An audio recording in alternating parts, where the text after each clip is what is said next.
The year is 1897, and a wrecked ship is found on a seashore in England. The local police go to investigate under the heavy rain but find no survivors inside. They do find the captain's log with a warning saying that there's a great danger to humanity and describing how it all started 4 weeks ago. In a port in Bulgaria, Captain Elliot and his grandson Toby arrive in the Demeter ship, which will be soon leaving for England. They're in need of more hands for their crew, so Elliot and his first mate Wojciech choose a few men from a long line. Clemens is in the line too and explains he's a doctor with education from Cambridge, but Wojciech turns him down because he needs strength, not brains.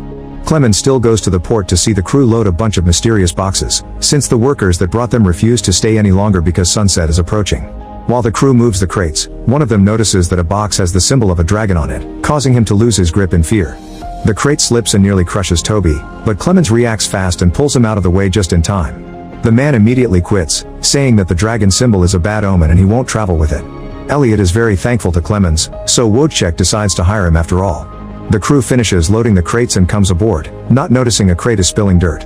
Once everyone is ready, the ship finally takes off to England. Toby gives Clemens a tour of the boat, showing him the livestock and his lovable dog.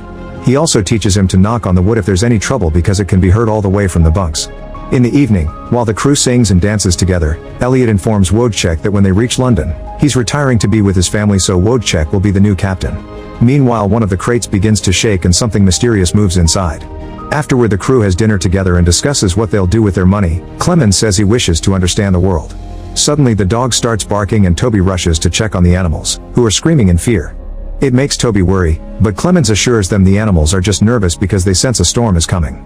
They begin to cover the cages with sheets, but at that moment, a strong wave hits the ship and causes a crate in the cargo hold to fall.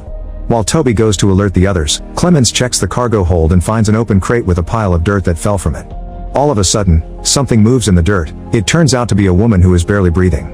Clemens immediately takes her to a room to take care of her and administer blood transfusions to keep her stable, although some crew members think they shouldn't be helping a stowaway who may be carrying an illness. After doing all he can for the woman, Clemens leaves Toby watching over her and leaves the room, only to meet disapproval from the rest of the crew who think women on ships are bad omens. In the cargo bay, the dragon crate opens to reveal a horrible creature that checks the dirt and is disappointed to see the woman missing. On the deck, Olgarin is keeping watch, and when he uses his spyglass to look at the sea, he suddenly sees the creature, but it's gone by the time he puts the spyglass down. At that moment, Clemens also sees a weird figure on the deck, and when he calls for Olgarin, nobody answers. Clemens knocks on the wood and comes closer, only to suddenly be startled by Olgarin, who says there's something out there. Meanwhile, the dog barks at some weird presence in the animal hold. Moments later, Joseph comes to check on the animals and is shocked to discover they're all dead, including the dog. The crew gathers to discuss who may have done this, and when Petrovsky insists the woman is bringing bad luck, Clemens points out the woman is too weak to move and Wojciech must reluctantly agree. Elliot wonders if they should make port, but the crew refuses because they would lose their bonus pay. Then Elliot wonders if humans can catch whatever this animal malady is, and when Clemens says no, Elliot orders the crew to dispose of the meat. Petrovsky thinks the animals look wounded, not sick, and implies Clemens may have done it since he's the only stranger beside the girl. When Clemens attempts to retaliate, Larson holds a knife at him to keep him at bay. Olgarin ends the discussion by saying no human did this and there's something evil in the ship. In the meantime, the woman is having nightmares while the creature hides in the ship whispering her name, Anna. The next morning, the crew throws the animals into the sea.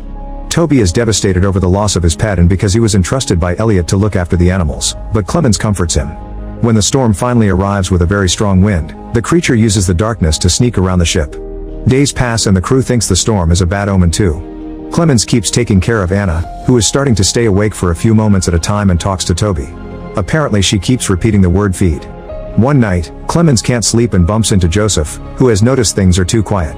He's checked all the rooms and discovered that all the rats are gone, which can't be a good sign. Meanwhile, Petrovsky is keeping watch when he hears a weird sound. He goes to investigate and is shocked to find a hole in the deck. Then he hears some groaning noises, and when he keeps on investigating, he suddenly discovers a sickly-looking creature crawling around. Petrovsky takes out his knife, but before he can act, the creature lunges at him and slashes his throat with its claws before proceeding to suck his blood out. Seconds later, Clemens comes on deck and finds all the signs of the attack, so he raises the alarm while the creature hides. The next morning, the crew discusses the clues since they found Petrovsky's blood and knife, but not his body.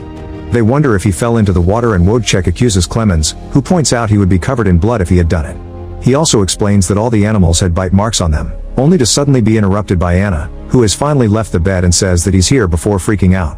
While Clemens calms her down, Elliot sends the men to search for Petrovsky's body to no avail. Later in the evening after another transfusion, Anna talks to Clemens and explains that she knows what is the cause of all this. In her village, she lived near a castle where the evil creature dwelled. This monster is none other than Dracula, and he's bitten Anna before. He's brought Anna to use her as blood rations, but Clemens saved her by taking her out of the cargo hold, and the transfusions have prevented her from turning into a vampire too. On the deck, Larson is keeping watch under the rain. The storm allows Dracula to sneak around unheard and he approaches Larson from behind while he's distracted. At that moment, Olgarin hears a knock and rushes to the deck, only to find Larson saying he also heard something. While Olgarin moves to check with his knife out, Dracula suddenly jumps on Larson and smashes his head on the floor. Terrified, Olgarin runs and climbs a mast to escape the creature, but Dracula easily follows him as he repeats his pleas to mock him. At that moment, the storm causes the ship to tilt really hard, so the rest of the crew leaves their beds to control the steering wheel. With lots of effort, they manage to get the ship back on track, only to realize there are people missing. Clemens notices blood drops falling on top of Toby, and when he looks up, he discovers Olgarin unconscious on the mast. Larson's body is never found. The crew uses ropes to bring Olgarin down, and as soon as he wakes up, he begins screaming in agony, so they strap him to the table. In the morning, Olgarin falls asleep, so Clemens does his best to take care of his injuries, noticing the same bite marks as the animals and Anna, also the fact Olgarin's body is very cold. Elliot orders to have 2 men on watch all the time and for every corner of the ship to be searched, but they find nothing. Hours later, when the sun is about to set, something shakes in the dragon crate and Olgarin opens his eyes, which are now white. Meanwhile, Toby hears some noises and checks the corridor, only to discover Olgarin has freed himself from his bindings. Olgarin tries to capture Toby, who panics when he sees the white eyes and begins running away. He makes it to the captain's quarters and locks the door, which Olgarin suddenly starts hitting with his own head until he manages to make a hole. All this noise is heard by the crew, who immediately rushes downstairs and begins fighting Olgarin to subdue him. Inside the room, Toby is shocked to see Dracula, who stands up for the others to see him through the door hole too. Dracula jumps on Toby and begins sucking his blood, but at that moment Anna shows up with a rifle to blow up the door lock. The crew rushes inside and finds Toby